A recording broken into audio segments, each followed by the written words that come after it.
Welcome back to the second session of this morning's program. My name is Stamatios Krimigis, and I have been asked to chair this session about, as you know, artificial intelligence, health, and intelligence. And these are subjects that I don't really know a lot about. I have been, over the past 55 odd years, principal investigator on the Voyager spacecraft, and there we rely on a memory system of 61K. And in that we have a machine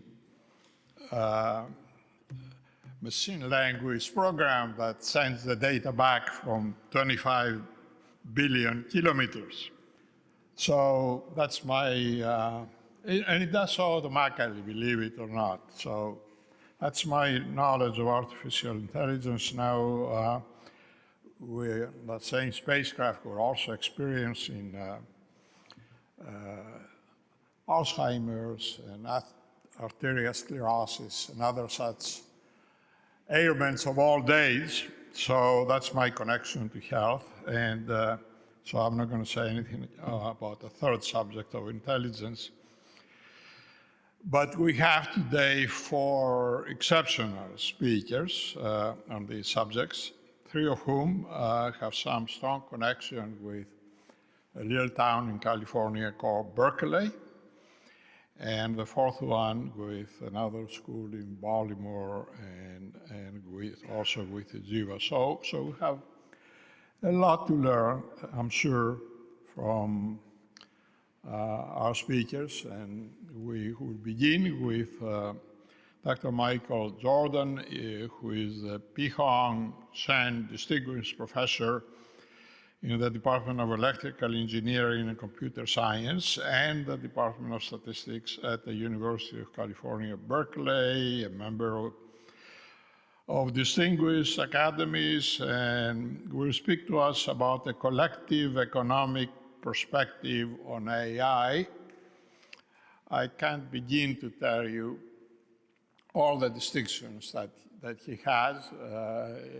In view of the time, I'm not going to really go deeply into the bios of each one of our distinguished speakers. They're all members of 2 or 3 academies at least. All of us are interested in the economic perspectives on AI, especially in view of all the predictions that we're possibly in a bubble of investments, and some of us have pension funds or things like that. So, Professor Jordan, we are all very interested in hearing your perspective on what the future holds.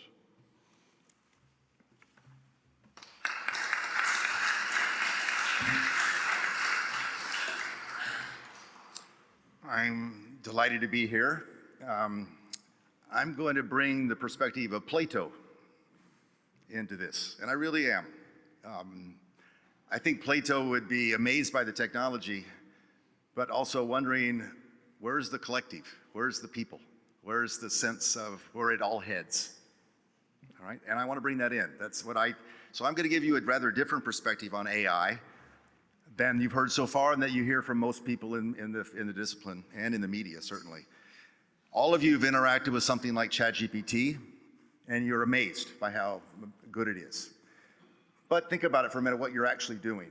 If I ask a question about mathematics, I get back a very interesting answer, but it's not coming from ChatGPT, really. It's coming from all the mathematicians who wrote texts in the past few years, and I'm hearing their voice. If I ask a question about music in Rio de Janeiro, I'll get very good answers, very interesting, and it's coming from a different set of people. And if I ask questions about food in Beijing, so on and so forth, every topic you can think of the billions of topics you can think about, I'm interacting with a subset of humanity. So I'm really not interacting with an entity at all. I'm interacting with a collective. Those voices are all coming through this channel to me. So you should be excused to think I'm interacting with this super intelligent being, but that's an illusion, and it's an unhelpful illusion. It leads you to think about super intelligence and it's going to destroy me and all that. Those are unhelpful thoughts. It's not where this is all heading. All right, now, if you think about the collective as the thing you're interacting with, you also realize you're not alone in interacting with that collective. The collective's interacting with itself. Everybody's doing this simultaneously. We're all putting bits of knowledge and pieces of thought into this thing. The thing is not a super intelligent entity. It's more like a market. So imagine in the little diagram there, I've got humans and computers all linked to each other, and think about billions, not hundreds. And think about the purpose of this kind of network. It's not just to be intelligent, it's to do transportation well, healthcare well, do commerce well, do knowledge well, do the things that humans do in an augmented, even better way. And while I'm sympathetic to the idea that humans are irreplaceable and machines are bad and humans are good or whatever, I'm sympathetic, humans are also very, very bad, can be. And my fear for the future is not that the machines take over, it's that bad humans take over the machines. And how do we mitigate bad humans? Well, in history, we haven't done very well. But overall, places like this are testament to the fact we've done pretty well. How do we do that? Things like collectives and markets. Markets are good things. Markets have existed for tens of thousands of years. It's a technology, but it's bottom up. It brings people together and share things among each other to create something that's better for everyone. That style of language is not being used in the AI language at all. And I think that's a huge mistake. All right, so where is the intelligence in my little diagram there? Is it one of those nodes is very intelligent and the human is intelligence? No, it's not a cognitive perspective at all. The whole thing is intelligent. And you all know that markets can do things that individuals can't do, but not just markets. The scientific enterprise, collectives can do things that can be intelligent. So if we look for intelligence, it's not just a cognitive perspective we should be having in mind.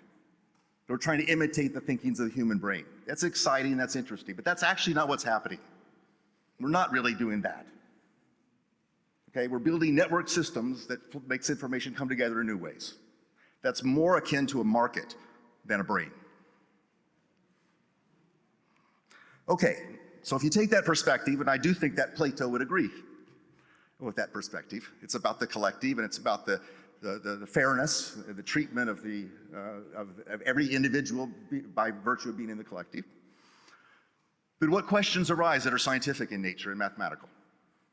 Well, some of them are ones that are familiar in economics, because economics is the missing field in all of the discussion. You talk a lot about computer science, a lot about physics, a lot about so on and so forth, almost never about economics, and that's kind of the key field here. Economics is how you bring together a bunch of agents that know different things and share things to create something bigger. Part of the problem is economists stand off to the side. They have their own little world. And part of the problem is you think economics, you think macroeconomics. How much money is everybody going to make? How much does the GDP go up? That's not what this is about. This is about microeconomics, the interactions among individuals to create something bigger. And those voices are not being heard.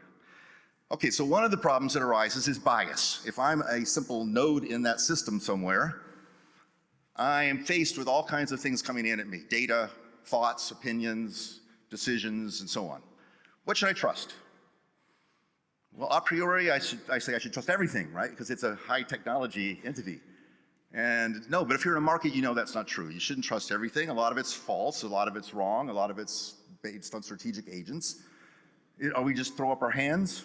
We make the government come in and make sure that everything is true and correct and regulated?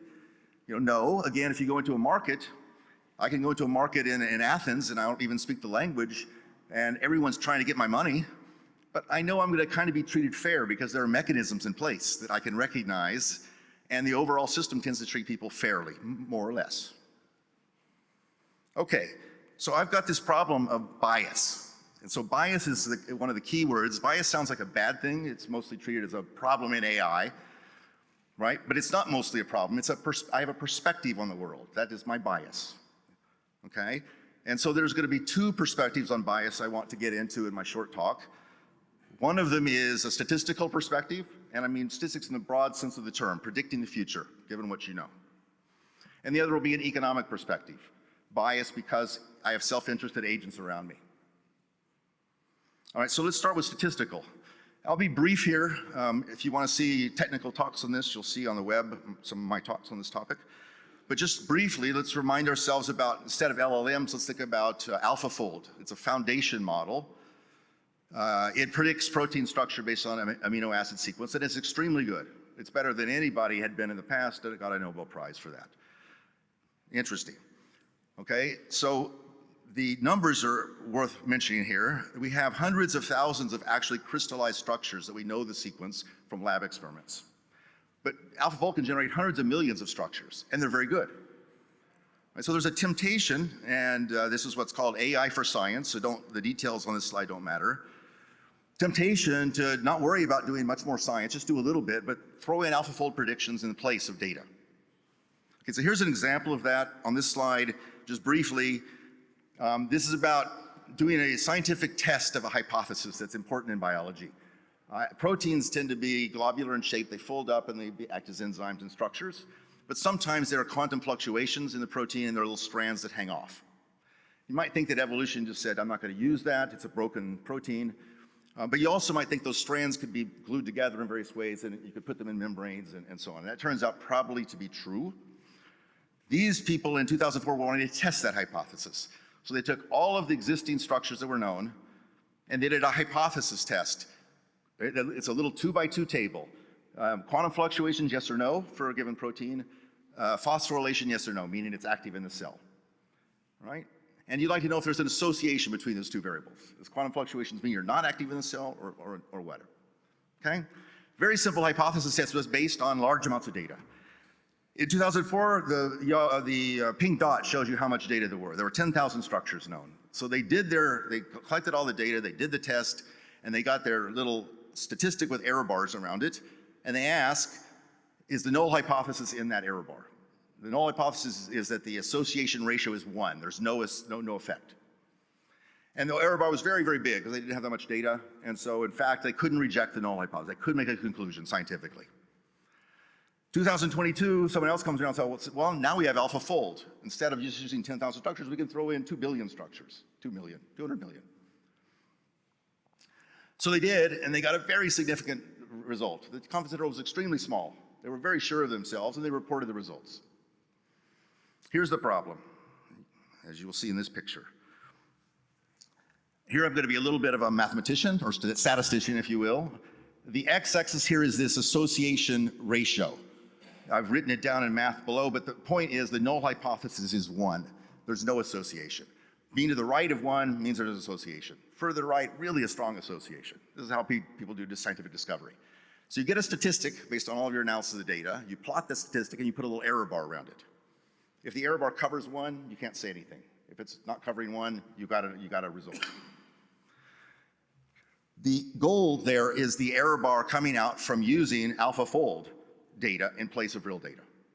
As you can see, it's a very narrow error bar. It's very sure of itself. But we redid the entire experiment, and the dashed line there is actually a gold standard. I won't tell you how we get it, but imagine Plato came down and told you that's the truth. Okay? And you can see that AlphaFold error bars are way away from the truth. It's very sure of itself, but very, very wrong. Okay, that seems strange. Isn't AlphaFold amazingly good? Yes, and I'll explain why in a minute. There's a problem here. You could say, okay, that's dangerous. We shouldn't be using AlphaFold. Let's just go back to classical statistics. How much data do we have now? Well, we have 100,000 data points.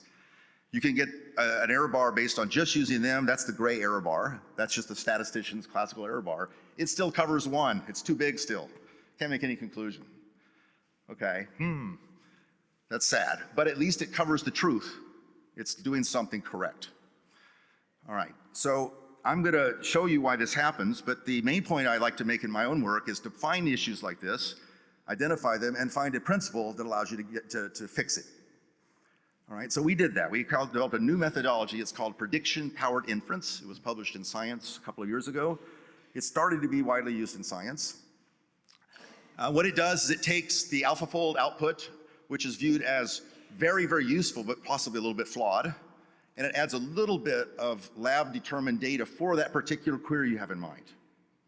And it doesn't just put the two together because AlphaFold would completely dominate, but there's a clever statistical trick that allows you to move an error bar effectively over to cover the truth, and it gets a little bit bigger. Okay, so the green there is the PPI output. It covers the truth, which is a theorem, but it also is much smaller and doesn't cover one. So finally, we can conclude rigorously, based on these two things together, that there is an effect. All right, so I would argue this is going to be very much the case, because if you think about it for a moment, why does this happen? I want you to think about that for a moment. Why does that happen? And moreover, this didn't just happen once. We did this throughout the, we did this in astronomy. We did this in other areas of biology. We did this in water resource science. We did this in econometrics. It happened again and again and again. These foundation models were really good, though. What is happening? Let me let you ponder that for a second while I take a little bit of water.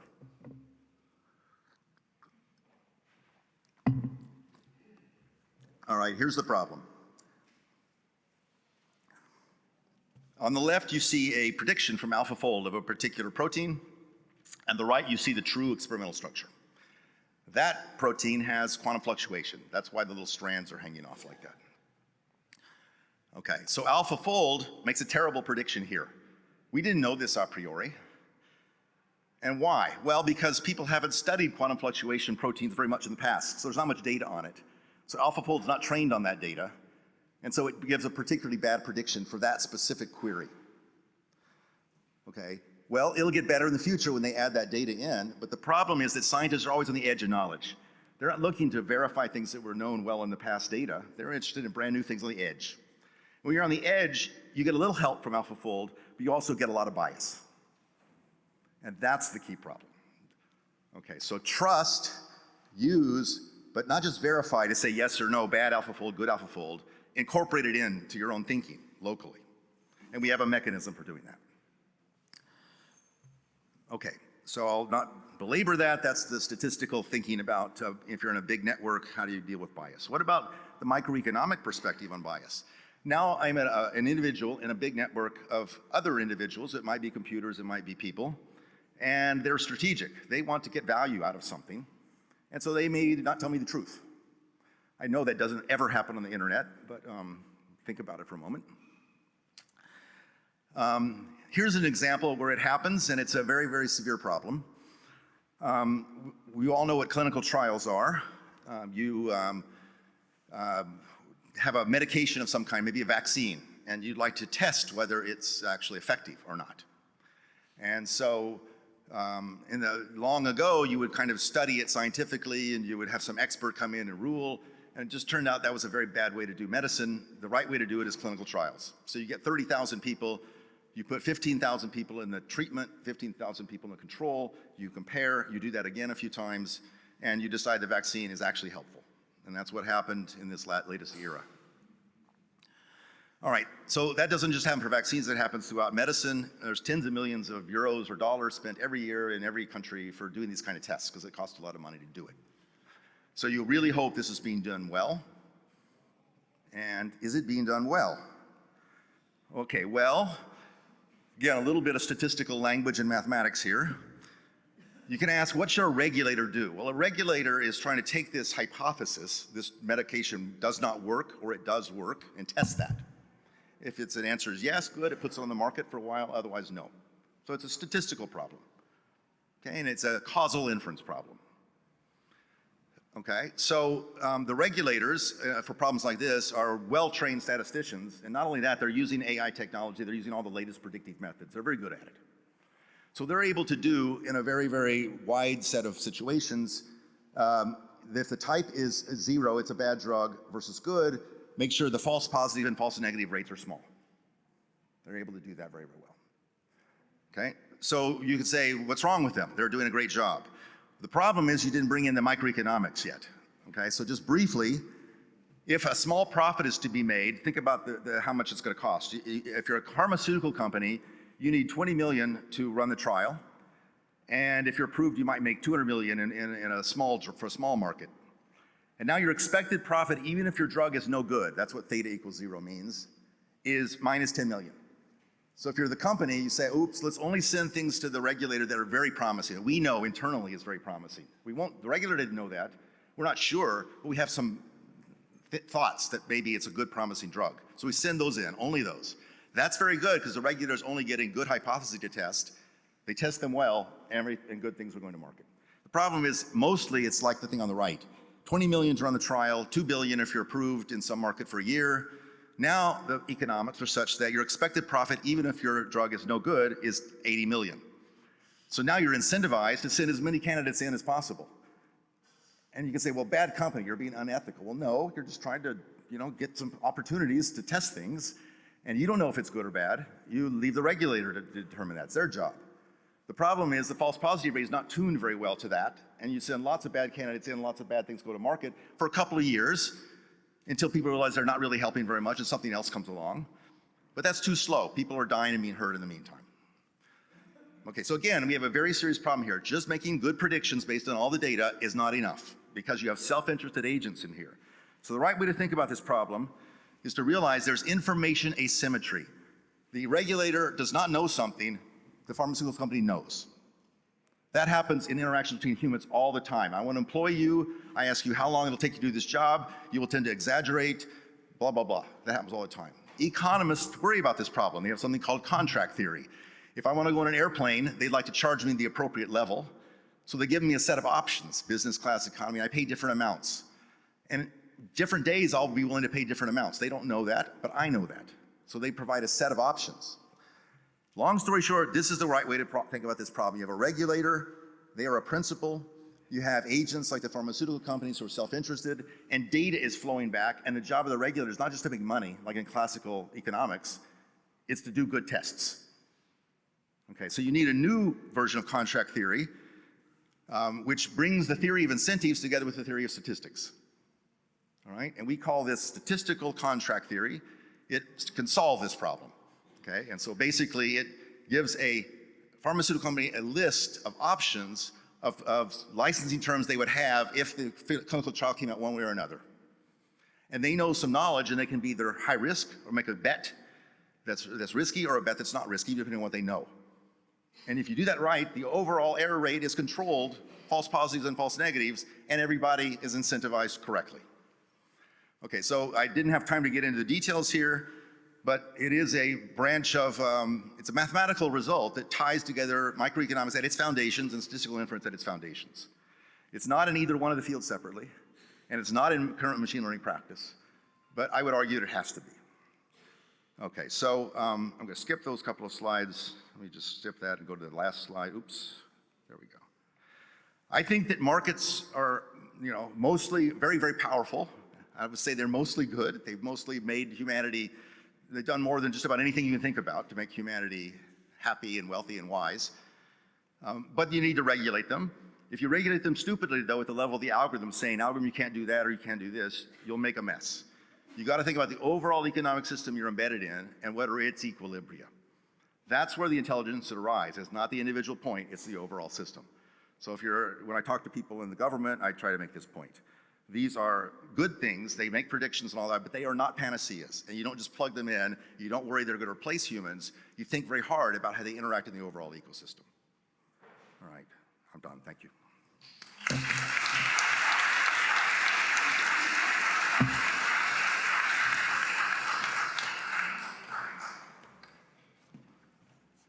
Thank you, Professor Jordan, for being on time.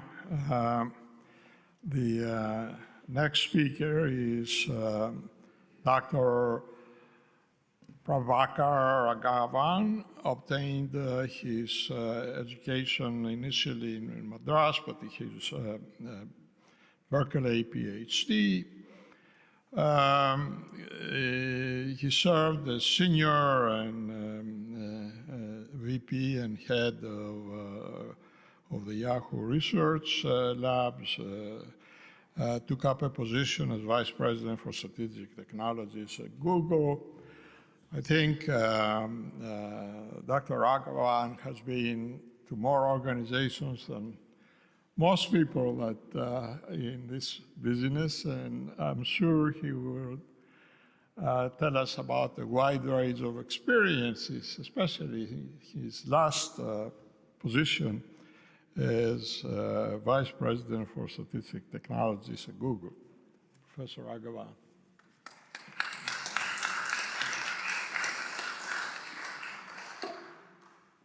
It's my pleasure and honor. The title of my talk, poses a question, and I want to ask you to join me with a specific interpretation of this question. In particular, I'm interested in, can AI help in math and CS research in ways that humans cannot? Okay, which is different from the question you often hear asked, was AI used in solving some problem?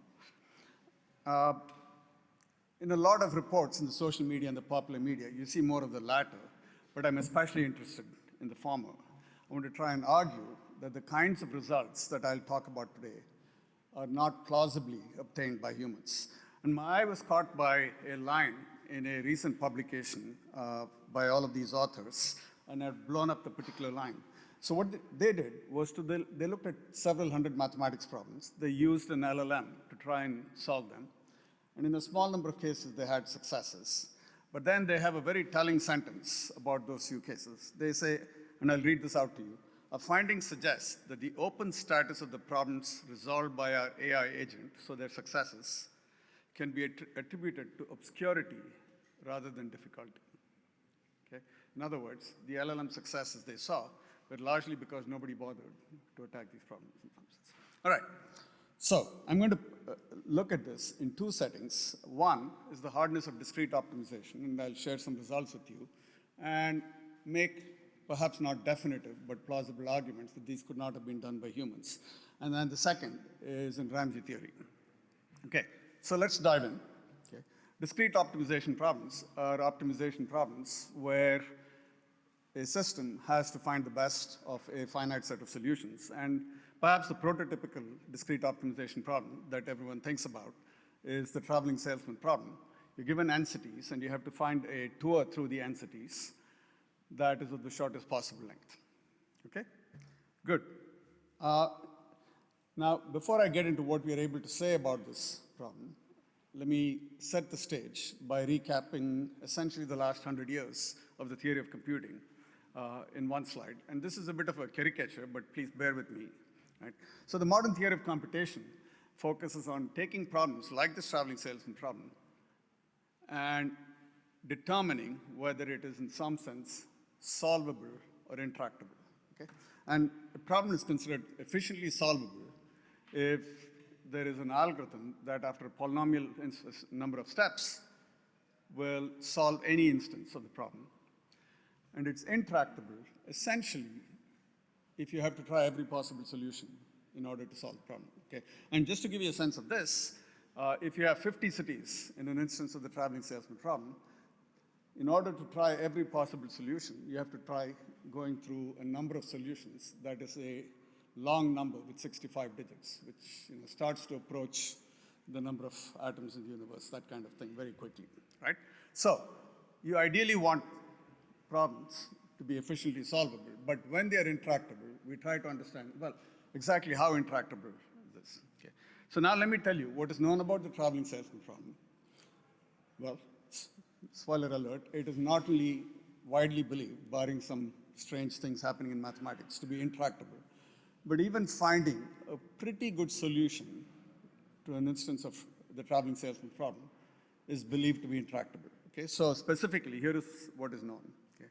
A series of improvements, including by people in this room, led to a result that said, the thing on the top of the slide, that approximating the traveling salesman solution to within a factor of 117 over 116, which is about 1%, is intractable.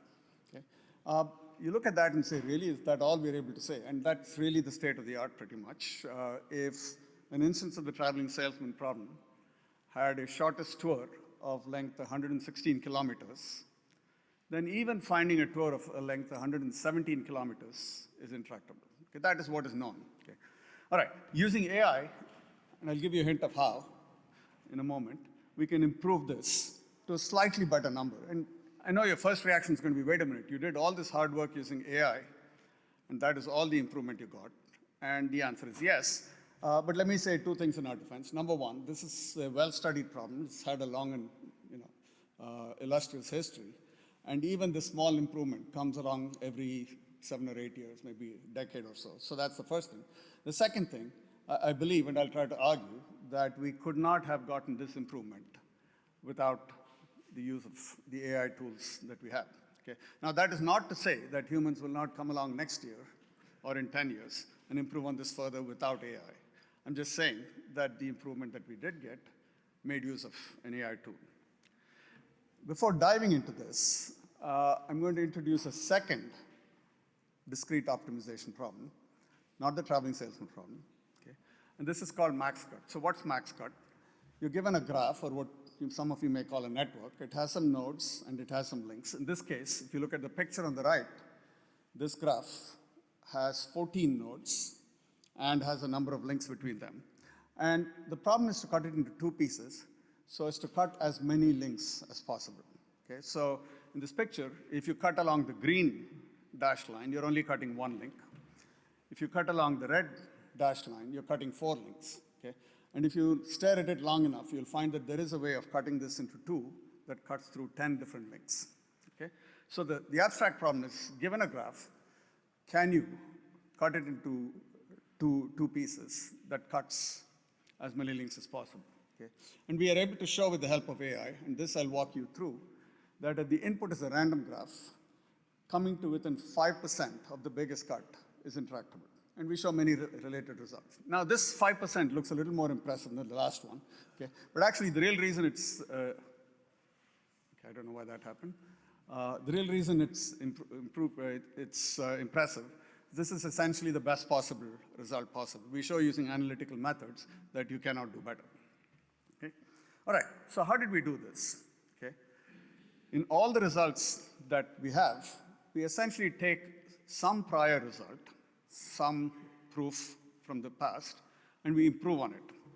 How do we do that? Think of a proof as a long string of symbols. Okay? And now in there, we're going to take a chunk of the proof that somebody else had found and improve that chunk. Okay? The advantage of this is we don't have to verify most of the proof, just the chunk that we found, that we improved. Okay? So here is the pictorial. The original proof uses a particular Ramanujan graph, as it's called. It's an object that I won't get into the details of. So think of a little structure up there. And this is part of the long proof. We don't touch the long proof. We just take this Ramanujan graph and improve it to a better Ramanujan graph, okay, using a tool called Alpha-Evolve. I'll describe in the next slide what this does. This is the AI-based tool. So Alpha-Evolve takes the small Ramanujan graph that was used in the original proof and builds a Ramanujan graph with 124 nodes. Okay, it turns out to be 124 nodes. Now, the main thing the reason I emphasize this number, it's a large number. It's not something that you would have found by hand. Okay? This is not necessarily completely impossible to find, but the improvement in the proof came completely and entirely by the AI finding this larger Ramanujan graph. Okay? Good. So, let me now tell you in one slide what the system Alpha-Evolve does to achieve this improvement. Okay? Now, in a traditional approach, you might go to a language model and say, please find me a better Ramanujan graph. That's not what Alpha-Evolve does. What Alpha-Evolve does is it is writing programs that are trying to generate the Ramanujan graph that is a target for us. Okay? So, the way I want you to think about it is we have some programs that are generating Ramanujan graphs. Some of them are more successful than others by some synthetic measure. Okay? And the more successful ones are fed into a language model, which then generates new programs that are hopefully producing even better Ramanujan graphs. Okay? So that's the main idea of Alpha-Evolve. The graphs that are produced are scored by some criterion. It's a synthetic criterion. Among other things, you have to verify that it satisfies the properties that will fit in the original proof, that it's a Ramanujan graph, that it has these nice properties, etc.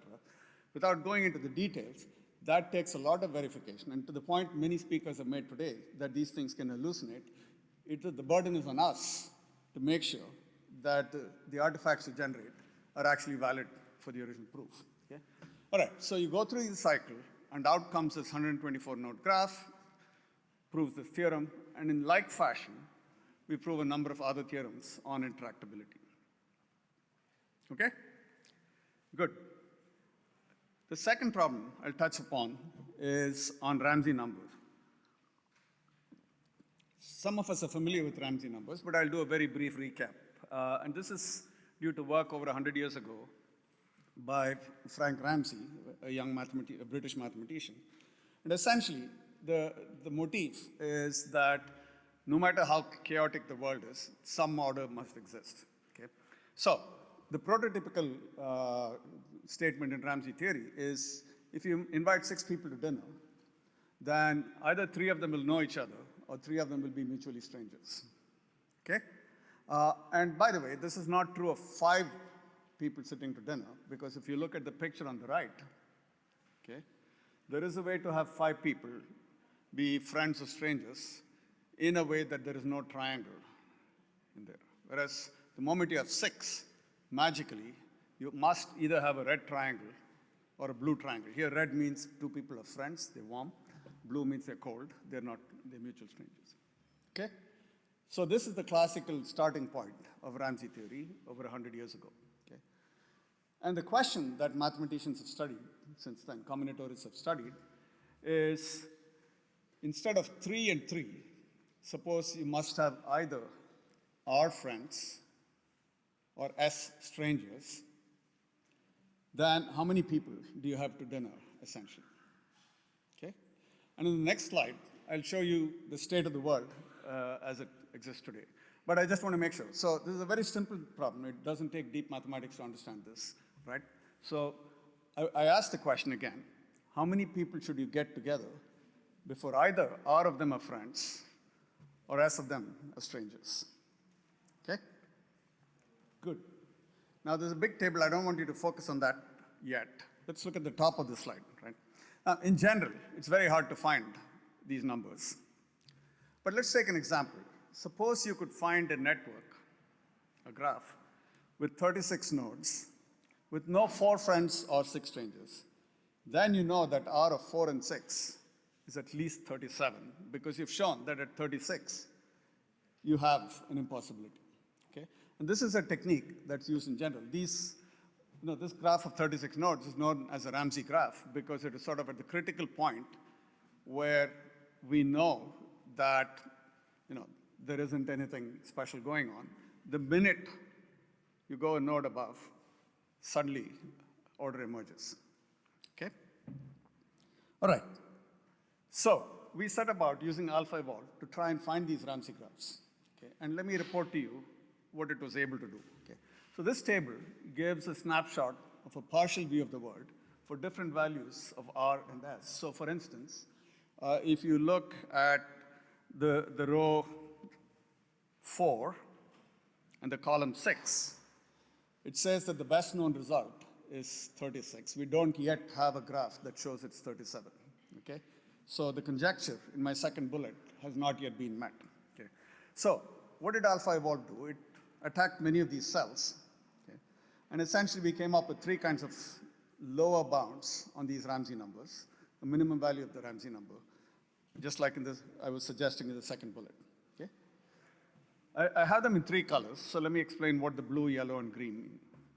A blue cell is a lower bound that alpha evolve found that cannot be improved because there is a known corresponding upper bound. We know that there is no possible improvement to it. Okay?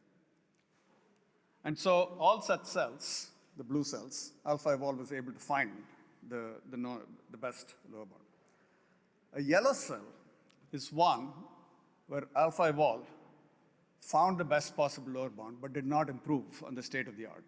And I want you to imagine how over the last several decades, mathematicians have come up with these numbers. Basically, they write search programs to find each of these. And there are very different search programs from one cell to the next. Okay. A green cell is one where alpha evolve improved on the state of the art. Okay. So this is a new result that was not found before. Now, a couple of things, right? Whereas for each of the cells, historically, mathematicians or computer scientists wrote individual programs to determine these numbers. What alpha evolve did essentially was a single system that came up with all of these. Okay. But the second thing that for me was striking was when I went and looked at what it actually did. How did it actually come up with some of these green cells, for instance?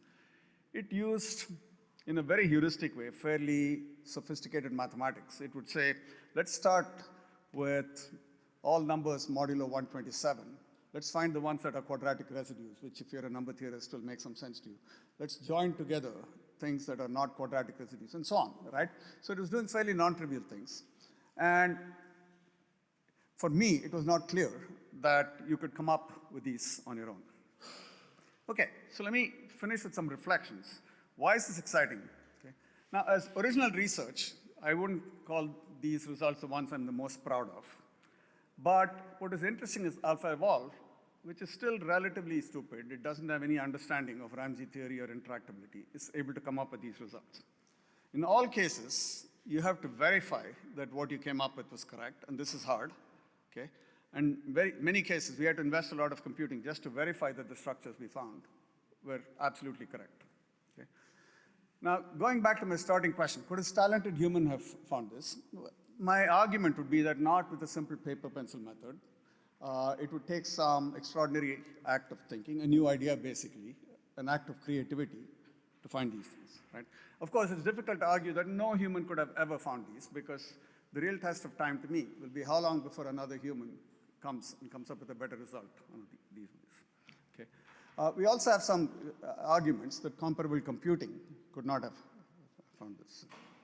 Okay, I'm very often asked, and I'll finish with this, what about artificial general intelligence? Next year we'll have AGI, and that will surely solve all of these problems. And I put here a representation. It's again, a bit of a caricature. The blue circles are the number of humans who can competently do various tasks. Like about 1 billion people can drive cars, about 100 million can do white-collar jobs, and interpret complex documents. All the way to the left, the number of humans capable of proving Fermat's last theorem is at best 10. Only one, as far as we know, did it. I don't think that was Fermat, right? And now, I say below, and there is no y-axis here, where are we in relative model capability? And essentially, the way I want you to think about it is varying by task. On the right side of the slide, models can competently drive a car, interpret complex documents, but by the time you get to the left, we're very far from doing anything interesting. Okay? So to end, I found this beautiful line that I wanted to share with you in Alan Turing's paper where he introduces the imitation game.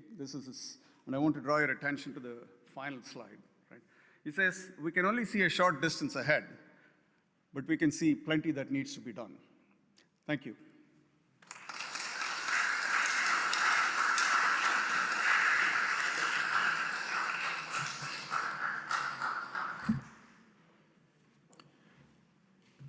Thank you very much, Professor Raghavan. And we need to move on.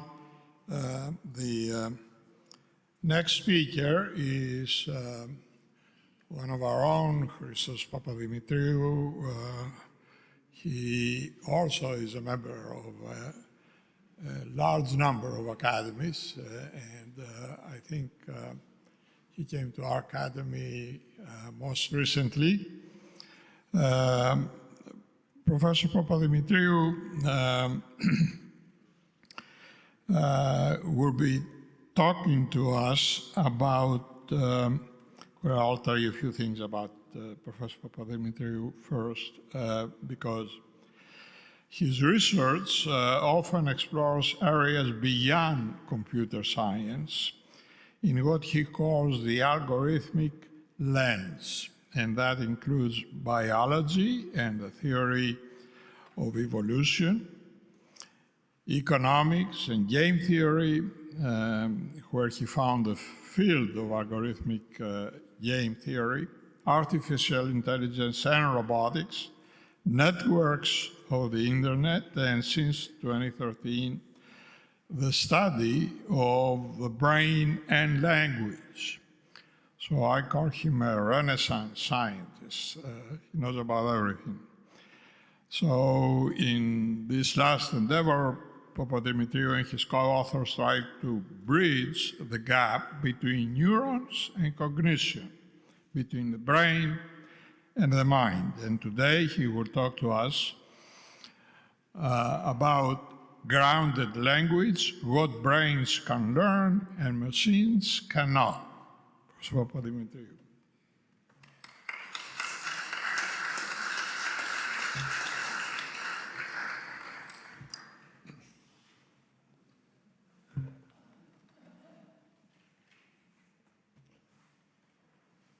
Hello, everybody. I'm delighted and honored to be here.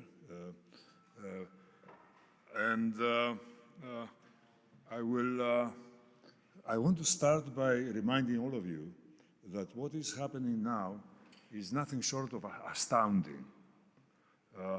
I am creating airwaves in our shared space, and your brain, your cortex, cerebral cortex, receives these airwaves via your cochlea, and then it creates out of these airwaves synaptic structures that branch out like trees.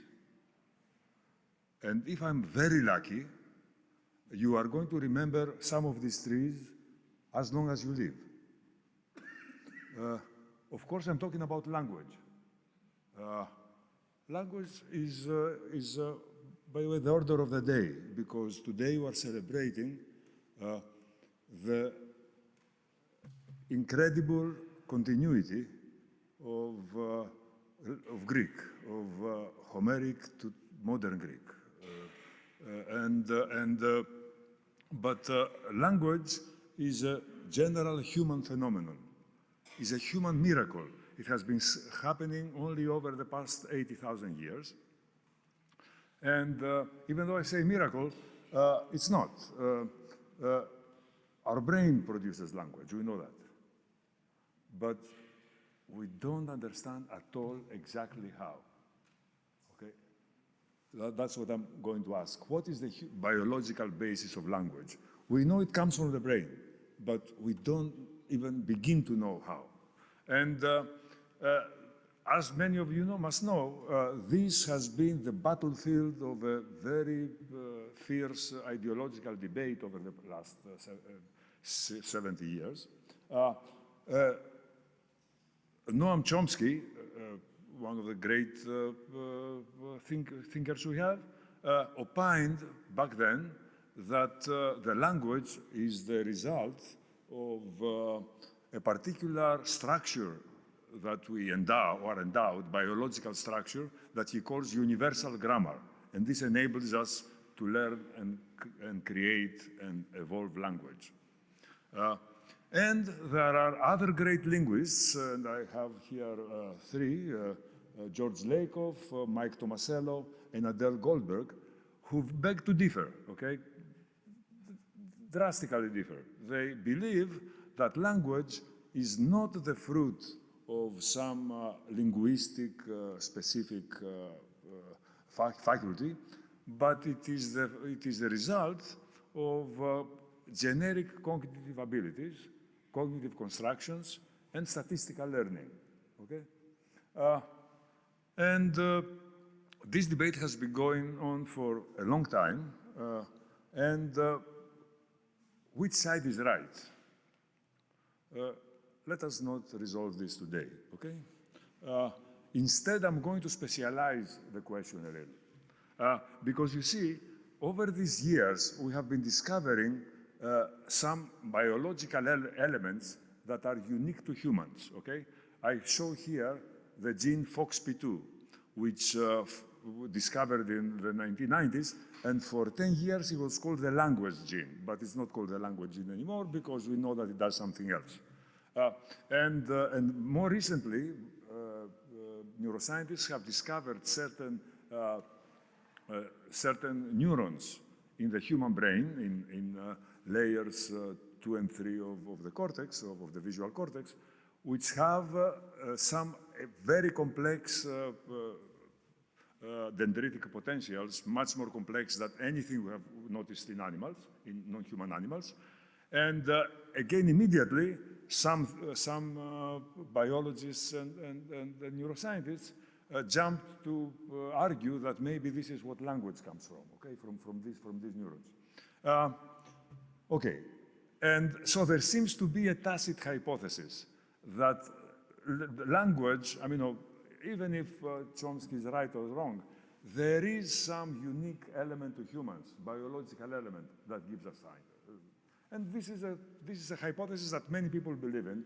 And what I want to do is I want to argue for the null hypothesis. And the null hypothesis is that there is no secret sauce, that you can take a mammalian brain and build on it, with well-understood neuroscience, a language organ. Okay, this is my hypothesis.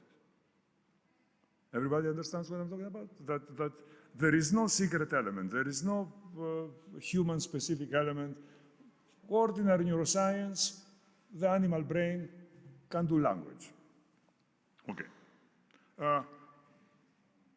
So, how am I going to argue for the null hypothesis? And I will argue like any computer scientist should, which is by building a system that is capable of language and works like the brain works.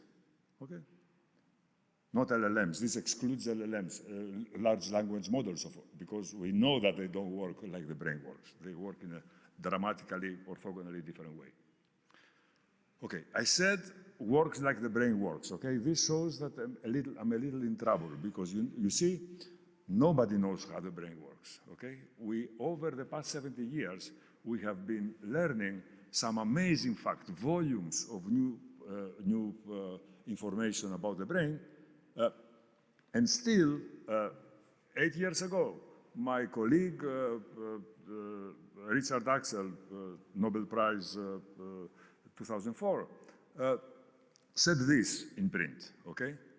That we need a logic, and we don't have a logic for the way the brain works. And for me, you know, I'm a mathematician and computer scientist, so this was for me a call to arms, because what is a logic if not a formal system that is eventually computational, okay, ultimately computational? Good. So this is what I started working on not 8, but 15 years ago. And the question is, what are the minimalistic axioms on which we can base brain function? Okay, I mean, can you reduce them to, and here are our axioms. That the brain has excitatory neurons, neurons that spike if they accumulate enough input. These neurons are divided into brain areas. We have, the official number is something like 90 brain areas in our brain. There are synaptic connections between the neurons, directed connections from one neuron to the other, either within the same brain area, this is the green arrows, or from one brain area to the other. These are the red arrows. The red arrows, they are sort of bundles of axons that we call fibers, okay? Very important. There are inhibitory neurons also in the brain, and one of the results of their activity is that they reduce substantially the number of neurons in an area that fire. In our experiments, we have several millions of neurons in every area, but of those, only 1,000, let's say, are going to fire at any moment, okay? Because there is inhibition that prevents them, okay? If without inhibition, you get strokes and seizures, okay? Finally, extremely important also, there is Hebbian plasticity. This means that if an excitatory neuron fires, and in the next step, another excitatory neuron fires, and there is a connection in the synapse between them, then this synapse is strengthened, let's say by 5%, 10%, something like that. It becomes stronger, okay? This is it. 5 axioms, like Euclid, okay? Good. And we call this system NEMO for neural model, okay? And what can we do with it? We can do several things, but this is what I'm most proud of, okay? Using these axioms, we can build a system that can learn language, okay? So what do I mean? As a hardware, we have a tabula rasa over a dozen or so brain areas. Nothing complicated, nothing that a developmental system cannot deliver. As input to the system, a modest number of grounded sentences in any natural language, okay? Modest and grounded, I have to explain, okay, and I will do. Modest from now, imagine this, so it's nothing like language models. It's much closer than what human babies hear, okay? And I'm going to come back several times later. And the output of this experiment should be a mature language system able to comprehend and generate sentences in the same language. Okay? That's what I want to do. What does grounded mean? When we tell the system, the dog runs, okay? The dog is running, all right? This means that the mirror neurons for running, which we know we have, any animal has in their motor cortex, premotor cortex, are spiking. And also the neurons in the generic dog representation, which we know we have in our inferotemporal cortex, they're also spiking. Okay, this means that this is what grounding means. That grounding is very important in language, the grounding problem is one of the most famous conundra in linguistics, and the problem is the following: how can you base an abstract symbol or anything else than other abstract symbols? Okay, because language, after all, is an abstract symbol. Okay, and the problem is this. That you want to base it to something more tangible. And here is where it starts. When the human first hears the dog runs, the brain knows in a profound way what running means and what dog is, okay?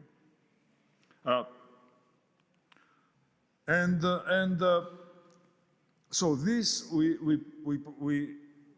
we run 1,000 times the following experiment. We pick a language, we pick n concrete nouns and n concrete verbs, we create sentences from these concrete nouns and from concrete verbs, we feed the sentences into the system, and occasionally we test, has it learned anything?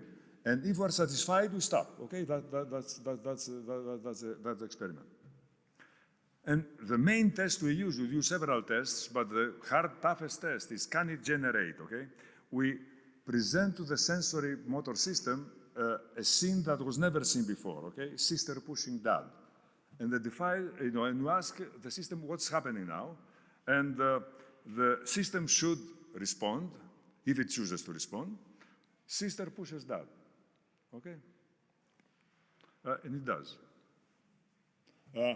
There's of course a question, why not dad pushes sister, okay? And that's a great question. And the answer is that, that all animals have a device, most likely in the temporoparietal junction, which does a lot of things, including theory of mind, but it certainly does a lot of things. When you see a scene, it records who is doing what to whom and who is watching. If you think about it, animal life, ape life especially, would be impossible without this, okay? And animals know how to do it. So, this is the language system in NEMO. It's 15 brain areas, a total of perhaps 50 million neurons, trillions of synapses, and it learns how to speak. Okay, it learns how to do language. Here are some results of the experiment. These lines show how many input sentences the system needs to learn for various variants of the system. And in the middle, the broken line is the one for human babies, okay? And the agreement is rather interesting, rather good, very good. Another thing which I find more striking, one of the things that NEMO has to learn is the word order. In Greek, English, and French, the word order is subject, verb, object, okay? In Irish, it's verb, subject, object, okay? And all 6 permutations of subject, verb, and object exist in, I show them up, are there in languages, in extant languages, but the frequency differs a lot, okay? Some, like subject, verb, object, are very common, and some others are extremely uncommon, okay? So, for the last one, OVS, there are 2 languages known that use them, okay? And here is the thing. In our experiment, the harder an order, a word order, is for Nemo to learn, the more rare it is in the world, okay? Which basically tells me that maybe we are doing something right, okay? Because you see, languages evolve, and the word order is something that definitely evolves. For example, in Italian, modern Greek, and modern Hebrew, the word order is different than the ancestral languages, okay? So, and the point is that a word order that is easier to learn is a good adaptation for evolution, right? So that's good, okay. Okay, so what is next? What is next for Nemo? What we would like to do is teach it abstract words. So far, we teach it only concrete words, okay? But how about words like negotiate, fantasy, available, okay, so the words like that. How are abstract words represented in the human brain? There are many theories by cognitive linguists, and there are many experiments, okay? And one important experiment is that they present to human subjects a list of words, and for each one they ask them, what are the 4 words that come to mind, okay? So, that's, and here is what we did. We repeated this experiment with large language models, okay? And we found something very interesting, that humans seem to be much more grounded. Language models are much less grounded than humans. If you give a large language model the word adventure, most likely it will say something like excitement or danger, okay? If you give it to a human, they will say things like jungle and climb, okay? Much more tangible, much more grounded, all right? And there is one exception, that language models are much more comfortable than humans with social words. They are more likely to use social words like job and punish, okay? This is another very interesting question. Why are language models so good at using and so ready to use social language? Language is essential, it's sublime, and it's mysterious. Okay, so it is the subject of endless debates, and I presented to you my recent work with my collaborators and students. Here they are, which I believe may have shed some light to this mystery. Okay, and thank you very much for your attention.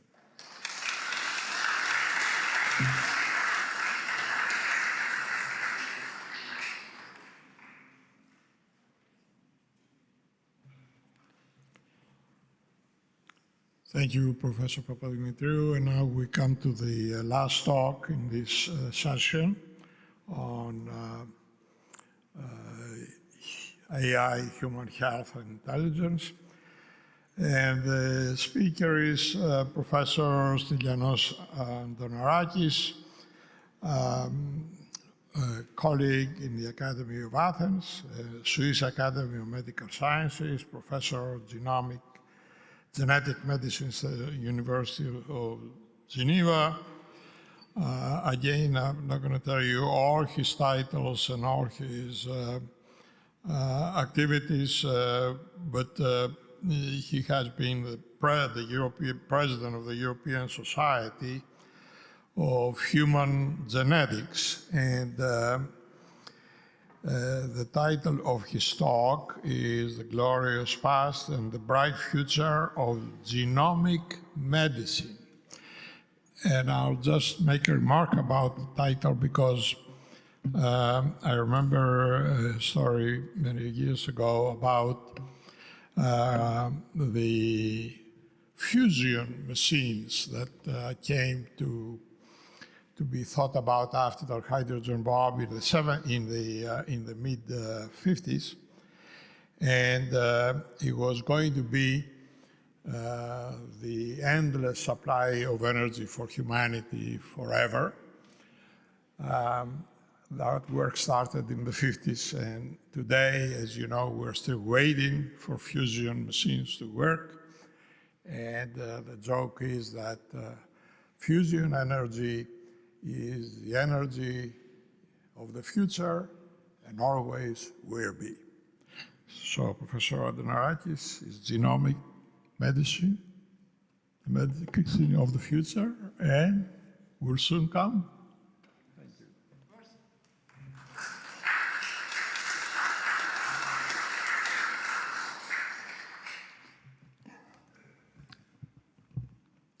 Hi, thank you very much, Mr. Chairman. It is a great pleasure for me and a big honor for me to be here. I'd like to thank the many organizers of this event, and especially in Professor Christos for organizing the whole thing. And I'd like also to thank all the members of the laboratory over the years and the funding agencies that supported our research: the Swiss National Science Foundation, the European Union, the European ERC, the American NIH, and 5 foundations that you see on the bottom. I will talk to you about something quite simple, the human genome. And the human genome is a very large, excuse me for the word, book of information of our lives. It's written with 4 letters, 4 chemical substances, A, G, C, and T. And a mega project was initiated the 1st of October of 1990, initially in the United States with 120 million on the table from the American NIH, and lasted for about 13 years, I think. There was a big event in the White House under President Bill Clinton to celebrate the completion of the reading of the human genome. And we all knew that, of course, the human genome was not complete. It was partially complete because the technology at that time did not allow us to have the entire genome, human genome read. And the final act of the reading of the human genome was written in 1st of April, some 2-3 years ago, 1st of April 2022, excuse me, where the entire human genome was sequenced. The last 8% of the human genome was extremely difficult to sequence, to read, but with the new technology and the development of informatics, it was people were able to do this. What we learned from the complete sequence of the human genome was its final length, and on average, the average length of the human genome is almost 3 billion letters that we inherit from our fathers, and 3 billion letters that we inherit from our mothers. And one lesson was we have approximately 20,000 protein coding genes in our genome, and probably another 40,000 genes that do not code for proteins, but for RNA only. That is very functional and extremely important for our lives. 6 billion letters of our genome in each one of our cells, and we have trillions of cells in our bodies. And to give you an idea of the size of the genome in our cells, I convinced the Swiss Bioinformatics Institute to print the genome of our smallest human chromosome that we call chromosome 21, which is about 45 million letters. I brought that book for you to appreciate the size of the genome. The lettering is size 7 and that book has about, 1470 pages, and each page are about 30,000 letters, and it weighs about 4 kilos. It cost me a lot of money to transfer this from an airport to an airport. There's one copy on Earth. I'll show that to you.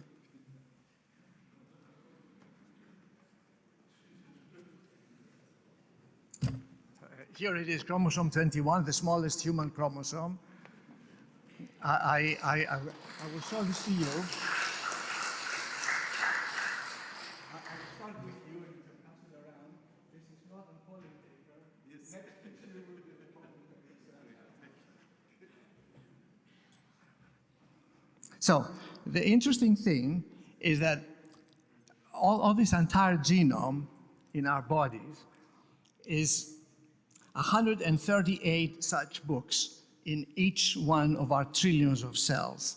But that's not all. When we produce a new cell in our body, we copy all that genome and we pass it to another cell. And we do that also from generation to generation. When we do a genetic experiment and we produce a child, we shuffle the paternal genome, the maternal genome, we take half of from each one of them and we pass it to the child. The copying of that entire genome takes about 4 to 6 hours. A fantastic mechanism, very difficult to comprehend. And the copying of the genome is extremely accurate. Of course it's extremely accurate because if you see a pregnant lady, you expect that this lady will have a human in her body, not a pig or a Drosophila or a frog or a plant, but a human. And why a human? Because she and the father gave to that organism human DNA. The other important thing in our genome is that the genome that you see in that book, it is like seeing a picture in a museum, a static thing. However, every time we copy the genome from one cell to another and one generation to another, the system, as I said, is extremely faithful and correct. However, sometimes the system makes mistakes. What's the error rate? It's 10 to the minus 8 per nucleotide per generation. In other words, it makes one letter mistake in 100 million letters. So therefore, every time we make a new organism, this new organism new baby, has between 50 and 70 new mutations. We call them in our lingo, de novo mutations. And that, if you count the time from the beginning of our species on Earth in South Africa, about 200,000 years ago, with the years and the new generations, etc., we are very polymorphic, all of us. We're not monomorphic, we're not clones of each other. And the human population, the 8 billion people on Earth, are not enough to have 2 people at random in the population having the same exact genome. So each one of us is a unique personality, except the monozygotic twins that when they are born, they have an identical genome, but they diverge afterwards because in their somatic cells, they also accumulate independent mutation, each one of them. In this slide, you see, I don't know if you see the cursor, you don't. In the right hand, you see the distribution of the size of the genome, of a genome from a mother that has the X chromosome. And you see it's around 3.04 billion, but it varies. The variability in the genome is in that circle is probably 0.59, 0.6% from individual to individual. It's an enormous difference, and that's why we all different from each other, with different orientations, and that makes our species very rich. We're not the richest species on Earth. There are other species that have more variability, especially species that have a smaller generation time and a slightly bigger mutation rate. One more thing about the mutation rate, the new mutations that occur, they usually come from fathers. And as the father ages, he gives more de novo new mutations to the offspring. And this is because the spermatogenesis goes on throughout the lifetime of a male, while the female is born with all the oocytes fixed and done at birth. Also, every time we make new cells, I'm talking to you now for about 5 minutes, 6 minutes, 10 minutes, millions of my cells have been renewed in my blood, the intestine, etc. And each one of them inherited the variants from the previous cell, but also de novo variants. In a study that you see in this slide, intestinal crypts, which are lumps of cells in our intestine that are clonal, in other words, they all come from one stem cell. They have a mutation rate of 47 single nucleotide variants per year. So an individual of my age accumulated a lot of variants. I'll show you the variants that I've accumulated in the hairs of my skull. If you take a hair and you cut the hair bulb, most of the cells in the hair bulb are clonal. In other words, they come from one stem cell, and they live the life of the hair, 120 days, 200 days. So somebody like me, at my age, when you read the DNA of the hair bulb, I have 4,118 de novo mutations that I did not have when I was a zygote in my hairs. And somebody that was born in 1975 has 1,700. Somebody who was born in 1985 has 500. So you see that we all accumulate variants every year of our lives. So we are not the same as when we were born. We evolve ourselves as a summary of trillions of cells. And that makes the human diversity, as I said, a gift of nature. But we need this genomic variability.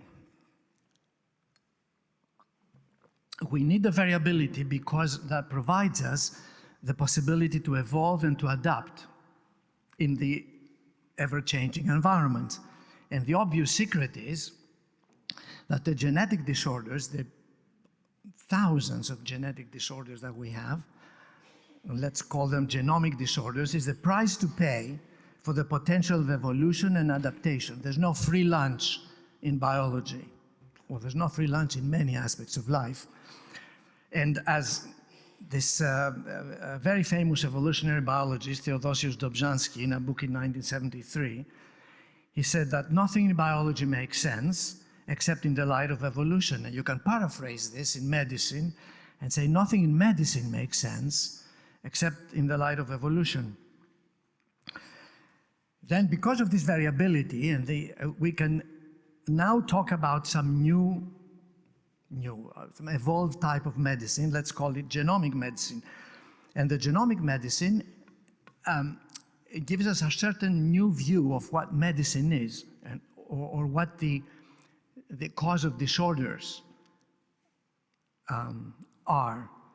The cause of disorders are either through the genomic variability, one branch of the tree, or the environmental variability, or the interaction between the two. And the genomic medicine is based on genetic variation. Some people call it personalized medicine. I personally and others do not like that term, because personalized medicine depends on the zip code where somebody is born, or the bank account of that particular individual. Other people call it precision medicine.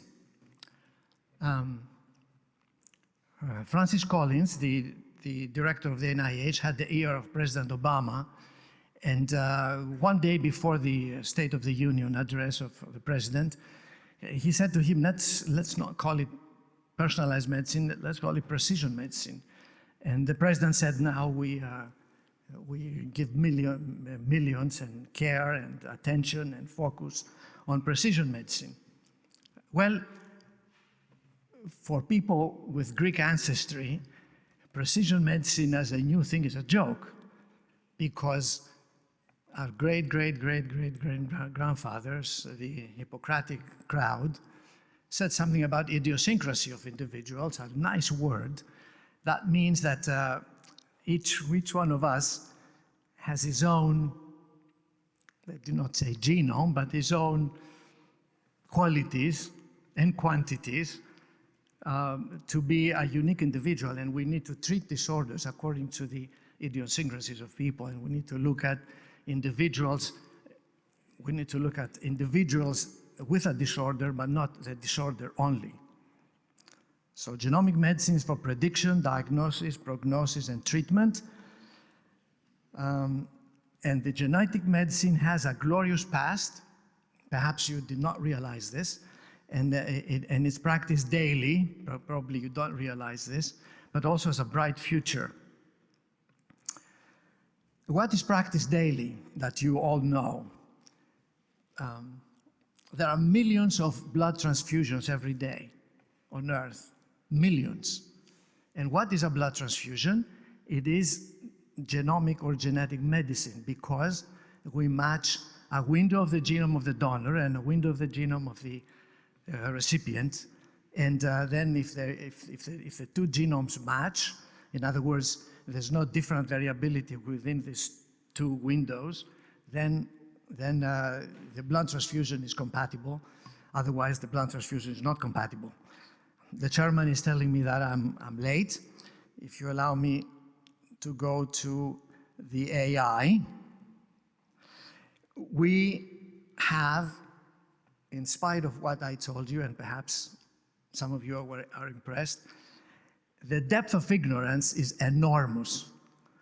From the entire genome, the 6 billion base pairs that we have in our genome, if you give me your genome and I sequence it, and then you can ask me how much of that genome you can interpret medically for me, and the answer is 0.45%, not even 1%.